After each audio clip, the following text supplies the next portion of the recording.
Hello everybody, and Happy New Year to you all. Hope you had a good holiday season and didn't overindulge too much. Right, we'll do the breakdown in a minute, as well as having a quick chat. And somebody asked me to show you how I use my looper, even though many of you will be very looper savvy, much more than I am. But just for those of you who don't have a looper or were wondering about getting into it, here's a quick 1 minute, 2 minute on how I layered up things on my looper. Let's take a look.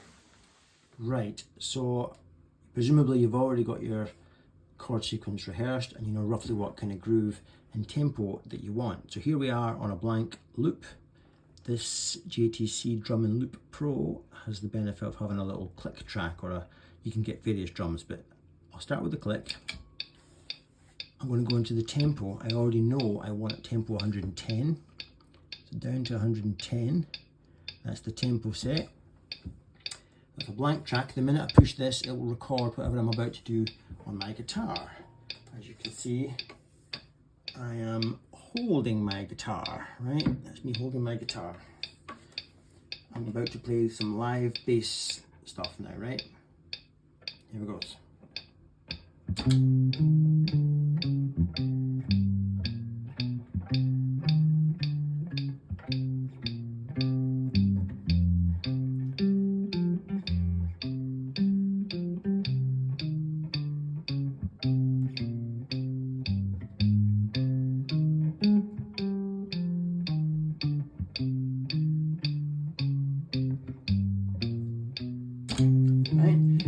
So that's now playing back what I've just recorded, what I've just played live.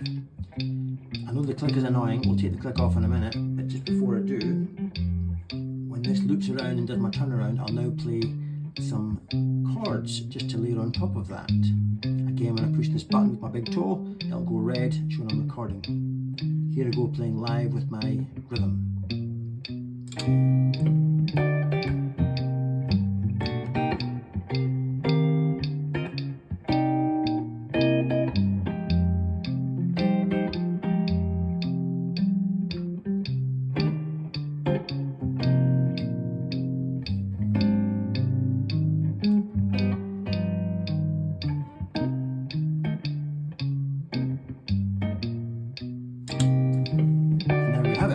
Now I'm going to take away the annoying click. And there we have it, folks. Right, so that's the secrets of looping. Obviously you can take looping to extreme. I wouldn't want to get involved in that sort of shenanigans. Right, what do I have to say this time before we do the breakdown? Somebody asked, how do I keep my guitars hum-free? Not hum-free, hum-free.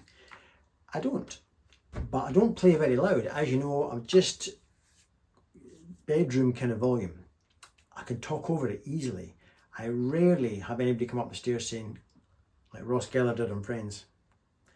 Rarely. I don't get any pleasure out of playing loud. I went to a rehearsal studio a few years ago. Didn't enjoy the experience of having volume. I'm too old. But hum free. So naturally my guitars won't hum as much as maybe yours if you're playing at volume. But of course we all know single coil guitars hum more. My noisiest guitars are the Gold Top with its P90s, which are notorious for hum, and my Jazzmaster, which is the hum, is hummy like the Gold Top. Everything else is really pretty good. My tips, obviously, guitars hum more when you take your hands off them. So you just keep your hands in contact with the plastic pick guard. That helps the hum. Tip number 2, of course, as you know, you twist your body a different way and the hum goes away. You come back, it gets louder. You go past the point of sort of a threshold and then it gets, so you angle your chair in such a way that you don't invite extra hum. But lastly, and this is maybe the most important, embrace the hum. As you know, I watch lots of guitar players on YouTube, and some of my favourite YouTube performances, you can, as soon as the video comes on, you hear this hum, and it's exciting. So I don't really get too upset about hum. I guess if you're in a studio and you need everything to be whisper quiet, I could see how it could drive you nuts. But yeah, to a certain degree, I embrace the hum. Next thing, somebody said, intonation. Paul, your guitars seem in tune all the time. Thank you very much. And something specifically Telecasters and such like, where the bridge is a constant compromise. How do you keep your guitars sounding intonated? Do you have any intonation tips? So I am not a guitar techie type person at all, but I can watch a YouTube tutorial and I can figure out which way to put the saddle to increase the length and reduce the length to try and get the best intonation I can. But I heard somebody say guitars will never be in tune. They're made of wood and screws and wire, and it's a constant compromise. You're constantly chasing the best compromise, and that kind of set me free a little bit. So you do the best you can mathematically with your screwdriver and try to get the thing with your tuner so that that note is the same as that note. But once you've done that, don't go insane with it. You'll then, once it's intonated, you play a chord and it sucks, it's not right. So then you have this conundrum where it's supposed to be correct according to the maths, but it just isn't. Then you play another chord and it is in tuning. Oh, for Christ's sake, welcome to my world. You just learn, you get intimate with the guitars that you have, and you learn. I'll play an A chord, like this is a bitch, that's a bitch chord, just a regular cowboy A. You're so near the nut, you're pulling, depending on how high the nut is, you're pulling the strings down. It's a wonder you can never get an A chord to be in tune. So you just decide in each track what's important, where's your chord that you need to sound toneful and beautiful, and make sure you tune your pegs accordingly so that you don't need that chord to be in tune if this is the one you're actually playing and is the heart and soul of your piece that you're playing. So I'm sorry to be so grey and woolly, but that's the reality of it. My guitars are perfectly in tune according to my little tuner, then I'll play my piece and my ears are good enough to say, this isn't beautiful yet. Because of that, every time I plonk that big E string, it sounds sharp. Is it sharp? No, it's not sharp. Well, I'm sorry, I've overruled the tuner. The tuner can bugger off. I've decided it's sharp, and I will lower it down so that it's out of tune, so that when I play the piece that I'm trying to play, suddenly everything comes together like a harmony. And I think, yeah, guitars are a nightmare. They're a constant compromise. So I have no official tips other than that. On intonation, this guitar it's really good actually. I don't know why I'm using this one. I think it's because the person said this is a nightmare waiting to happen. Yeah, it is. But I've managed to get that good. This guitar should be terrible. Look at the lack of adjustment there. One big solid bar, and yet it's actually one of the most intonated guitars I have. I can't get this one to be out of tune, strangely. Maybe it's from Japan, maybe that's what it is. It's funny how these things start, these little weekly or fortnightly noodles that I do. This particular one, I typed into YouTube jazz shuffle chords or whatever, I can't remember what I typed in, but up came this video. I'll put a link in the description. So I stole his suggested inversions and I thought, yeah, that's great. Some of them I'd already seen from Robin Ford, and others were new to me. And so, or the way he was playing them were new to me, and I thought, that's great. So I just learned that and I put it on my back burner for a while. So I've been playing that shuffle for a while. I thought, I'm going to make a whole thing out of this, and that can just be one verse of it. The rest I can just put my own lead playing in. So credit to this chap, who I'll put a link in the description to his channel. And I'll do that a lot. I'll do that throughout the years. I will be stealing continuously. I always have and I always will. And what starts out as just blatant theft, it then incorporates into my playing, and it slowly dilutes and seeps through and bleeds through into all my playing. And that's what makes you well-rounded, I guess, is you've stole from that many people. You can't even remember who you stole from, and it all becomes you. Tell the fucking judge, eh? When he's putting me down for perjury. What do you call that? Plagiarism, not perjury. That's someone else, isn't it? Here's the thing I'm talking about. Watch this. How cool is this? So we know our chords. Well, our chords, just to be clear, it's a C minor or C minor 7. Your 4 chord is your F minor 7, thank you, 1.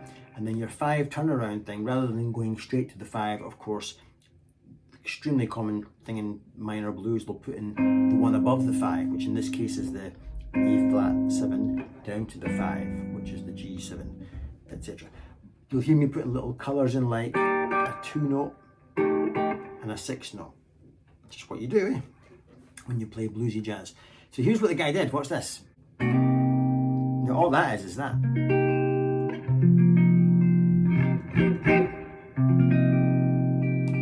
I should be playing that, but I've just taken these and put them on holiday. So you get that note coming through, and that's what's giving it the colour. Because it shouldn't really be there when you're playing it in a cowboy style. Then that's just a C9 kind of arrangement. I mean, there's the chord, just a normal C minor, but I'm going. So I'm barring that there. So just see it as a colour. It's a colour on top of C minor.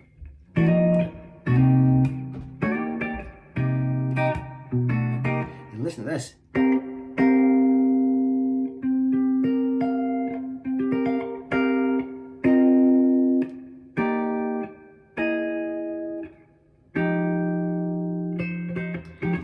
So that's, you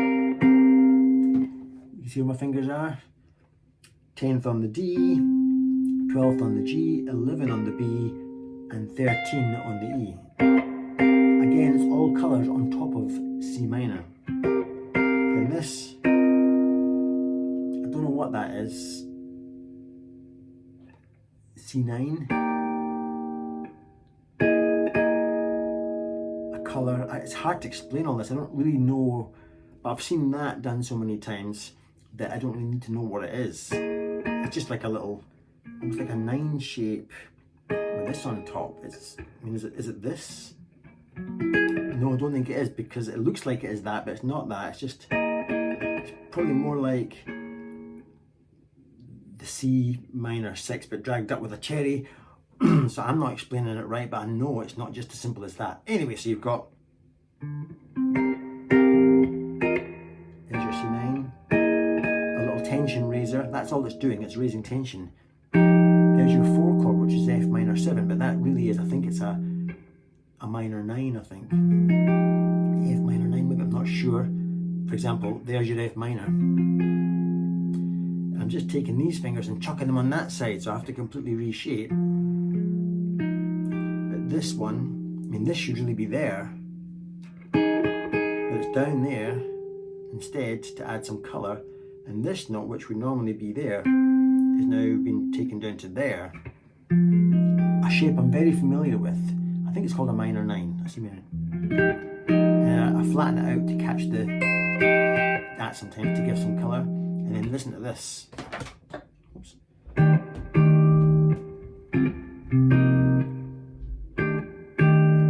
You can see where my fingers are. Couldn't possibly explain that. That's what's amazing about jazz. Where you and I would just play sort of normal cowboy chords, everything's nice. They stick in that many little colours. It's just a lovely artist's wash of colours and scene changing and tension and release, and I find it intriguing. I don't like jazz. Jazz sucks. I couldn't listen to jazz. It bored the shit out of me. That's why I maybe like Tobias, because he's bringing things from jazz that I think are appealing, and he's putting them into a package that I very much like. Same with Robin Ford. But you like jazz, listen to him, and then you listen to him and you think, fucking hell, this is like eating all bran without milk. It's just not nice. So, but I love all these little colours that I could put into more mainstream blues. So all that is you've gone,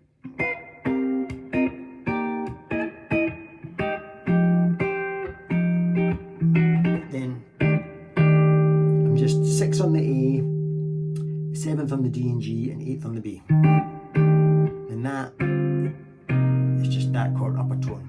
And then listen to this. This is a Robin Ford one. Oh.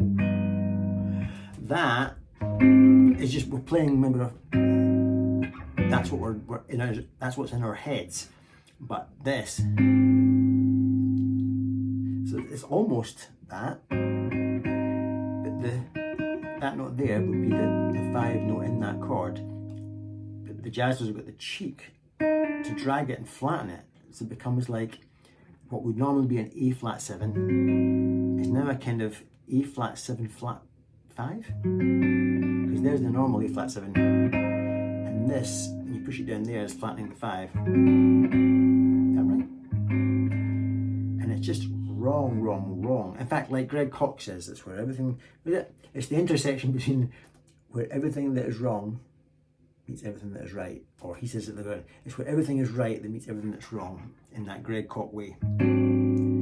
That's our A flat 7 colour, and then to give our G7 colour, he's raising the 5s. There's our G7. But if you have the audacity to take that up, you get that raised 5 sound, which I've heard a lot and I play a lot in my own music. So these were familiars.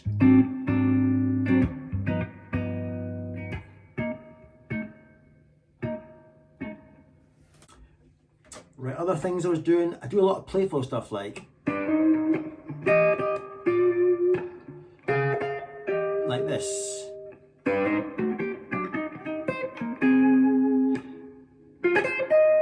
And some freak out, which is that pedal as feedback. And then more playful stuff like this. So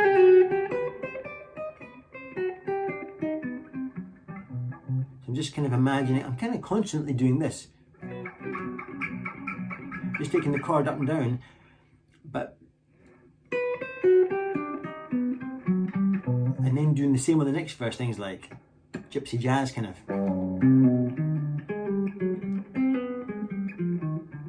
or whatever I did, I can't remember, but again, just imagining that shape and finding ways to play.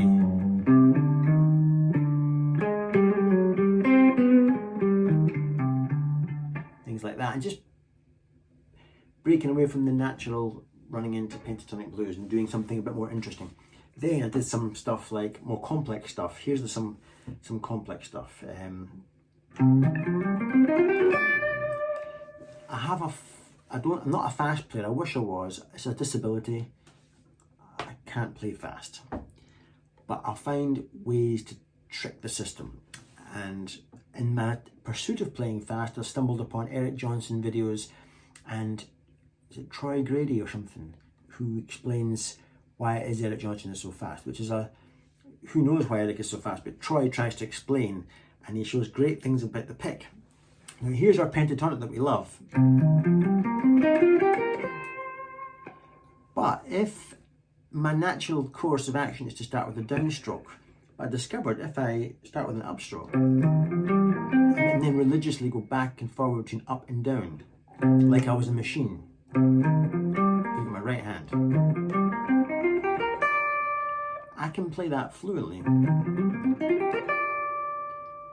to a fashion when I start on an upstroke, which is alien to me. Why would I start on an upstroke? But if you do, that's my personal thing. My body can handle that. But if I start with a downstroke and try to do the same thing, it's pish, it's all over the place. So that simple trick, I thought, where else could I put that in?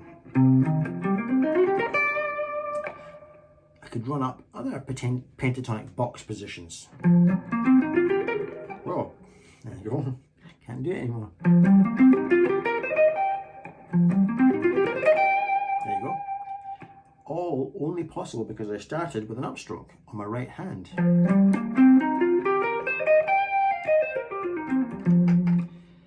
Here's another one. From this one I can do with... Anyway, this one I start with a downstroke. There I go, contradicting myself. So I guess what I'm really saying is I talk shit and you shouldn't listen, and you should unsubscribe and go and watch players who really do know what they're talking about. So what I'm actually saying then, I guess I'm saying is experiment with starting with an up or a down. Pick a pattern that you're familiar with and see if you can start this machine roll with just this right hand being religious. Start it with a downstroke. If it's crap, start with an upstroke. Maybe it'll be better. Then I go, then as I'm going up towards the 4 chord, all that is, I'm just about on the tail end of that before we go to that. That's the 6th note again, so I'm just playing that chord really.